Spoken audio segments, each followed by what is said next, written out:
Welcome to the Fleet Geeks podcast. We're here to help develop fleet and transport professionals. Do you want to progress and develop your skills and knowledge? We promise to bring lively conversation and debate around interesting issues and keep you bang up to date with changes in our awesome industry. The Fleet Geeks are a community of professionals, and if you enjoy the podcast, why not join the discussion for free in the Fleet Geek community over on Facebook.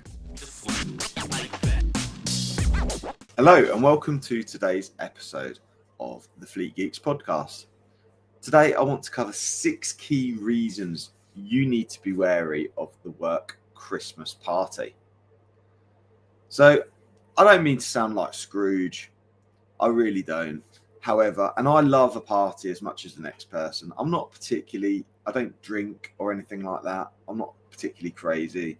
But, you know, my wife, she likes to drink. And I know that other people do like to have a drink and a party around Christmas time.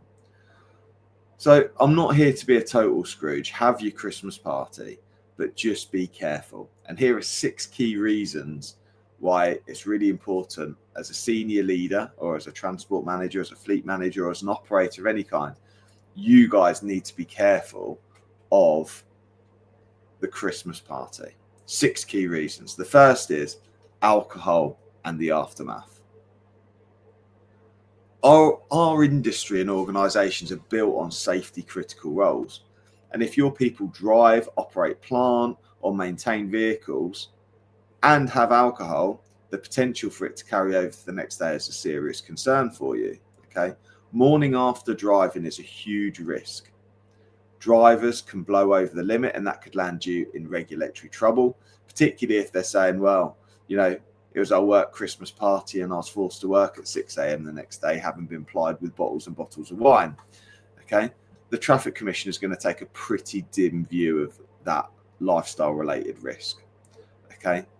So we need to make sure that we remind staff, if they need to, that they are to report to duty the next day, but not under the influence. Consider scheduling rest days or later starts for anyone who attends the party, or hold the party when these things aren't going to be an issue. Okay, but this is the first thing we need to consider, the aftermath of alcohol, because the last thing we need is any morning after driving shenanigans. Okay, the second challenge for those of you around the work Christmas party is the blurring of professional boundaries. Christmas parties are technically work events, even if they're held off-site and even if they're held out of hours. And that means your duty of care around HR policies, disciplinary procedures, all still apply. And that's where things go wrong, right? Arguments, harassment, inappropriate behavior after a few too many, comments or jokes that could be seen as discrimination or bullying, photos or videos shared on social media that damage your brand. One incident can undo years of reputation building and potentially lead to HR tribunal cases, which have been won on the basis of what happened at a works do. So that blurring of professional boundaries is a real challenge. I don't mean to smile or laugh, but it's just a challenge, right? So again, I vouch for having a Christmas party because I think it's important to make sure that we do it from a cultural perspective, or I vouch for having works do's. Okay, but we need to be really, really clear around the expectations and the boundaries, because that blurring of professional boundaries is a real challenge for businesses in this industry and in any industry, to be fair.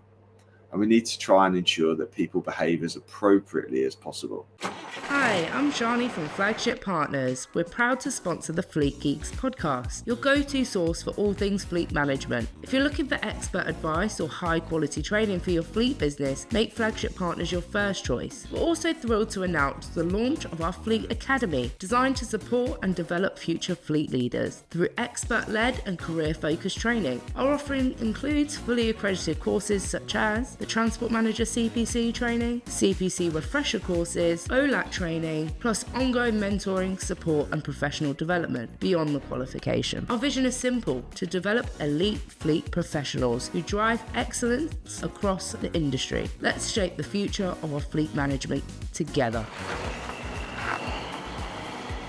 The third is management liability. So managers and directors can be held accountable if they encourage excessive drinking or turn a blind eye to any misconduct or fail to plan properly. So if you're a senior leader who's buying endless rounds and the business can't later claim the event got out of hand, you're still responsible for your staff well-being. So if you've got a manager or a director in your organisation, we need to make sure they're accountable. If they're the party people, if they're the people who everyone goes to for fun, okay, we need to make sure that we properly help them understand where the liabilities are and what the challenges are. And if they're a liability, organise it on a day when they can't make it. That's my suggestion. Do it when they can't make it. But that's my third challenge, management liability. The fourth is the transport and logistics realities. So particularly in our industry, unlike office-based firms, our teams run work like different shift patterns. They work nights and weekends. And that means that at some point, someone has to cover operations, which can then create resentment if it's been poorly managed. We also need to make sure we manage fatigue, as late nights before early shifts increase the risk of accidents. So we need to be really careful around the planning of the logistics and the reality of having a party.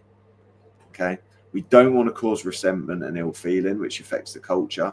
We also don't want people to turn up fatigued, which causes a potentially higher risk of accident. So we need to keep an eye out for those key things as well. The fifth is around the insurance and vicarious liability. So if someone's injured or drives home drunk from a company-sponsored event, the employer can be held vicariously liable, even if it's happened outside of working hours. We need to make sure that everyone gets home safely and appropriately.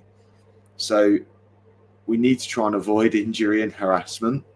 We need to ensure that people have appropriate forms of transport to get to and from the event. There's lots and lots of things for us to consider. It's not just about putting on a party and allowing everyone to come and attend it.